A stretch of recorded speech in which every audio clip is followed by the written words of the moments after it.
Hi, this is doctor Radhika Chennapati, consultant paediatric intensivist, Amaravati children's hospital, Guntur. చాలా మంది babies, చిన్న babies less than 3 years పిల్లలు గొంతుకు ఏమైనా అడ్డుపడితే, ఫుడ్ కానీ లేకపోతే వీళ్ళు ఆడుకుంటే చిన్న చిన్న బొమ్మలు లాంటివి ఏమైనా గొంతులో అడ్డుపడిపోయినాయి, వెంటనే ఇంట్లో మనం ఏం చేయాలి ఇవాళ చెప్తాను. మనం అలా గొంతులో ఫుడ్ పార్టికల్స్ కానీ లేకపోతే ఏదైనా ఆబ్జెక్ట్స్ కానీ పిల్లలు అడ్డుపట్టాన్ని మనం చోకింగ్ అంటాం. చోకింగ్ జరిగినప్పుడు ఇంట్లో వెంటనే ఏం చేయాలి? బేబీని బోర్లా తిప్పేసి ఇలా హ్యాండ్ సపోర్ట్ తో నెక్ హెడ్ రీజన్ అన్నది కిందకుండి జస్ట్ ఇలా ట్రస్ట్ ఇవ్వాలి.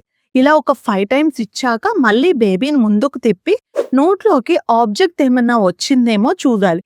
ఒకవేళ ఆబ్జెక్ట్ విజిబుల్ ఉంటే మాత్రమే ఫింగర్ తో రిమూవ్ చేయాలి. If at all object visible లేదు అంటే ఫార్వర్డ్ ప్రెజర్ కూడా ఇచ్చేసి మళ్ళీ వెంటనే మళ్ళీ బ్యాక్ సైడ్ తిప్పి మళ్ళీ అలానే 5 thrusts ఇవ్వాలి. ఇలా చేస్తూ మీన్ వైల్ హాస్పిటల్ కి వెళ్ళడానికి అరేంజ్ చేసుకోవాలి. అండ్ ఇంపార్టెంట్ థింగ్, మీకు లోపల నోట్లో విజిబిలిటీ లేకుండా ఫింగర్ తో తీయడానికి ట్రై చేయొద్దు. ఆ ప్రాసెస్ లో మీరు ఆబ్జెక్ట్ ని ఇంకా లోపలికి పుష్ చేసి బేబీని ఇబ్బంది పెడతారు. సో అలా ఉన్నప్పుడు వెంటనే ట్రస్ట్ ఇచ్చేసి, లేదా పెద్ద బేబీస్ అయితే మనకి ఇక్కడ బోన్ కి అంబ్లికస్ బొడ్డుకి మధ్యలో ప్లేస్ లో ఇలా ప్రెషర్ పెట్టి ఇలా ఒత్తినా కూడా బేబీ ముందుకి స్పెల్ అవుట్ చేస్తారు. సో ఇలా అయినప్పుడు ఈ మెథడ్స్ ఏమైనా చేసి వెంటనే ఇమీడియట్ గా మీ నియర్ బై ఉన్న పీడియాట్రిషియన్ ని కలవండి. Thank you.